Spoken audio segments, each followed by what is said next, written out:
Assalamualaikum warahmatullahi wabarakatuh. Perkenalkan, nama saya Albertus Rido Aryadi. Jadi di video ini saya akan membahas tentang aspek hukum dalam studi kelayakan bisnis. Bisnis atau proyek. Bisnis atau proyek adalah serangkaian kegiatan yang menggunakan sumber daya, yaitu berupa uang, SDM, bahan, dan lainnya untuk menghasilkan barang yang bermanfaat. Manfaat proyek atau bisnis yaitu satu, sebagai investor. Manfaat finansial yaitu bertambahnya kesejahteraan atau kekayaan pemilik proyek. Yang kedua yaitu masyarakat. Manfaat sosial atau social benefit yaitu terbukanya lapangan kerja dan peluang berusaha. Yang ketiga yaitu pemerintah. Manfaat ekonomi yaitu economic benefit, pemanfaatan sumber daya, penghematan devisa, penambahan devisa atau pajak. Studi kelayakan bisnis.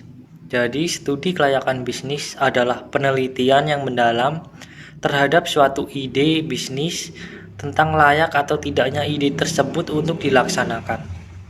Suatu ide bisa dikatakan layak apabila hasil kajian menunjukkan bahwa pemilik bisnis akan mendapatkan manfaat finansial atau keuntungan apabila ide tersebut direalisir. Untuk menghasilkan kesimpulan layak suatu ide bisnis harus dikaji secara komprehensif aspek-aspek yang menentukan keberhasilan ide bisnis tersebut. Antara lain yaitu aspek pasar, aspek teknik, aspek manajemen, aspek hukum, aspek keuangan, dan aspek sosial ekonomi. Pihak yang berkepentingan dengan SKB, yaitu pelaku bisnis atau investor. Jadi pelaku bisnis atau investor ini sebagai dasar dari pengambilan keputusan atau investasi. Yang kedua, kreditur. Sebagai dasar pengukuran risiko atas kredit yang diberikan. Yang ketiga, pemerintah, yaitu sebagai dasar pemberian izin dan fasilitas atas manfaat yang diterima, atau penghematan devisa, pendapatan pajak. Yang keempat, masyarakat atau publik. Terbukanya peluang usaha, kesempatan kerja, dan pengaruh positif bagi kehidupan masyarakat. Mengapa bisnis perlu dilakukan studi kelayakan? Karena yaitu bisnis menyangkut investasi yang nilainya besar, sehingga membutuhkan beberapa alternatif sumber daya untuk membiayai investasi tersebut.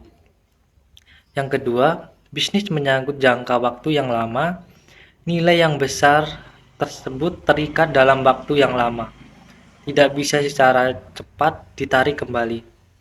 Yang ketiga, keberhasilan bisnis sangat ditentukan oleh akurasi dalam prediksi aliran kas masa yang akan datang, sehingga kebutuhan penelitian yang mendalam.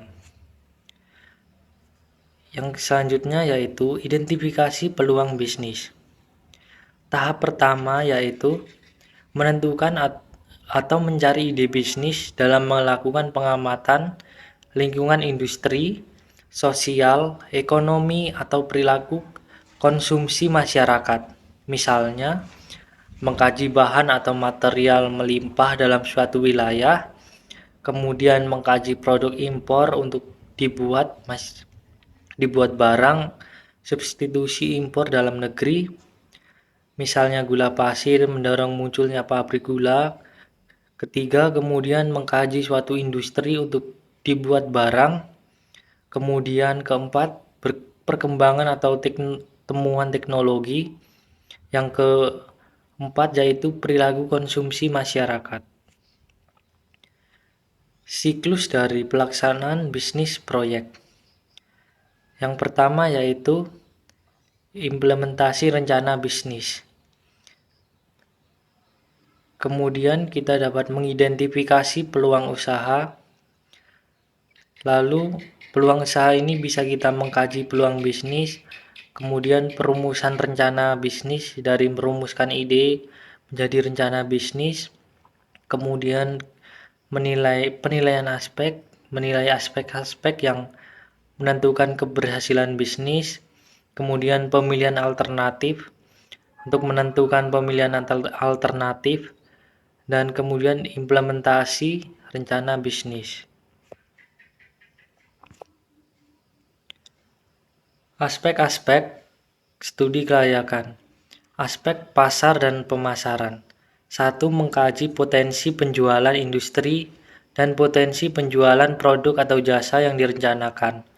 2. Mengkaji tingkat persaingan. 3. Strategi pemasaran yang diterapkan untuk mencapai penjualan yang ditargetkan. Sekian presentasi dari saya ucapkan terima kasih.